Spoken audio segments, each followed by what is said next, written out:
Hey there! Welcome to On-Site Insight, where we talk about projects and subjects that help you move toward equipment planning and away from crisis management. Picture this. It's 2 p.m. on the hottest day this summer, and the rooftop unit that's been limping for weeks finally gives out. 10 vendors later, you've got 3 quotes, 1 no-show, an emergency part markup, and a rent-a-guy with a van who leaves when the permit process slows him down. Total cost? Way higher than it needed to be. Ugh, been there. That rent-a-guy story is a classic. And what kills me is this. Most of the extra cost came from bad process, not from the part price. Today, we're handing you a 1-page idea, a contractor scorecard, and a few simple SLA moves that shifts the odds back in your favor. You'll get a vetting shortcut, the must-have KPI bullets to put in agreements, and low-drama onboarding and retainer options that actually change vendor behavior. Quick heads up, these are built for small teams who don't want another full-time admin job. Let's start where it always breaks down, finding the right company fast. If you had 10 minutes before you pick up the phone, what do you look at? Blaze, give me your checklist. 10 minutes? Perfect. First, call references like you mean it. Not just can you recommend them, but 2 pointed questions. Did they show up when they said they would, and did the invoice match the estimate?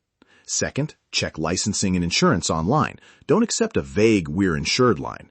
Third, scope matching. Do they specialize in RTU like yours, or are they a jack of all trades? Fourth, red flags. No local address, no recent jobs on their portfolio, or lots of tiny one-off emergency calls. If 3 of those flags pop, move on. Those are great. I'd add one quick thing for campus teams. Ask for a primary contact and a backup technician in writing. If the primary's on a job, you want to know who's stepping in. That single line saves hours of chasing. Also, score each answer with a simple 1 to 5 box on a single sheet. Responsiveness, technical match, transparency on parts, and prior campus experience. That's your core scorecard. Fill it during a call, and you already have procurement notes that aren't just memories. Exactly. And call it out. A 4 or 5 in responsiveness plus a 4 in technical match? You interview them. A low score on transparency is a deal breaker. Now, Sarah, people expect me to tell them to pick the lowest bid. I'm not a fan. You? I'm with you. Lowest bid without context is a trap. But let's be practical. You'll still compare price. The trick is to normalize obvious differences before you judge cost. Are parts included? Permits? Dumpster and disposal? Response windows? If one quote is $2,000 lower but doesn't include permit polls or a 2-hour response SLA, it's not apples to apples. Put those line items on your scorecard so price comparisons snap into place. Okay, vetting done. Now the paper. Contracts and KPIs that actually change behavior, not just make lawyers nod. Keep it bite-sized. Key points: guaranteed response windows by priority, a parts responsibility matrix, and a simple monthly uptime or first visit fix metric. For example, priority 1, system down, critical space, on-site within 4 hours. Priority 2, on-site within 24 hours.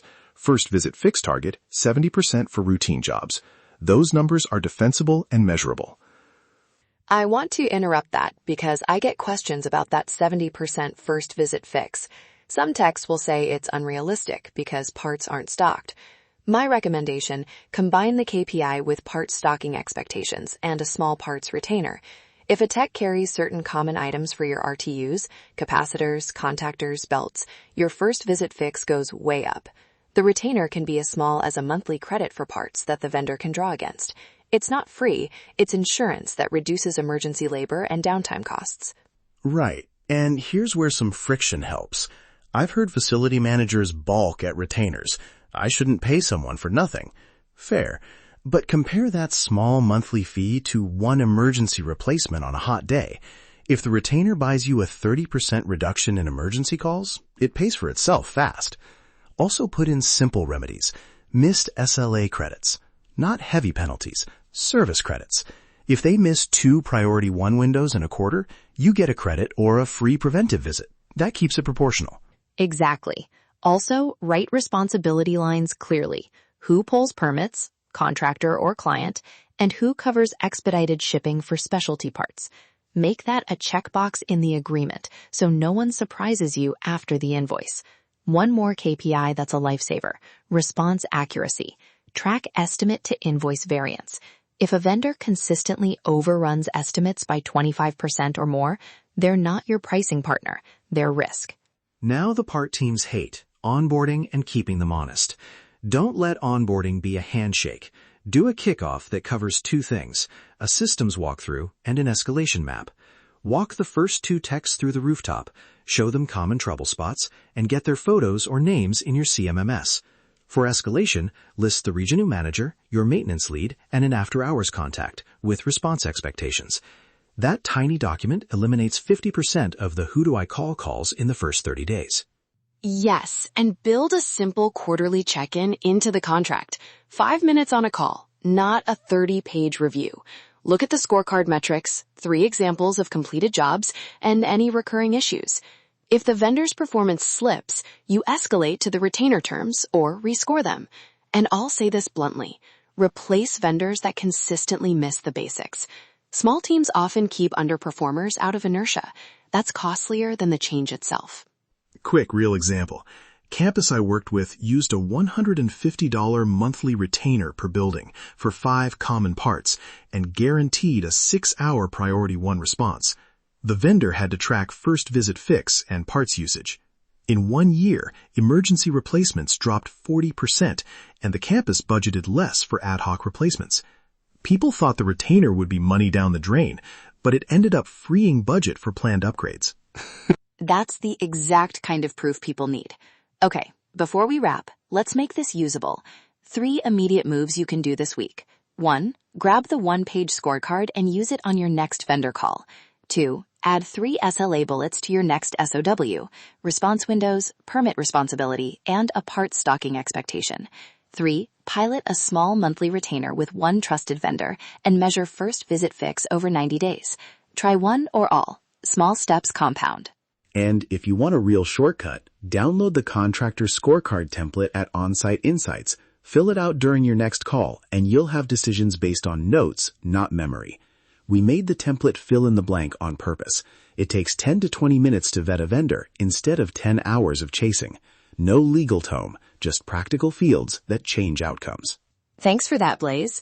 Quick recap.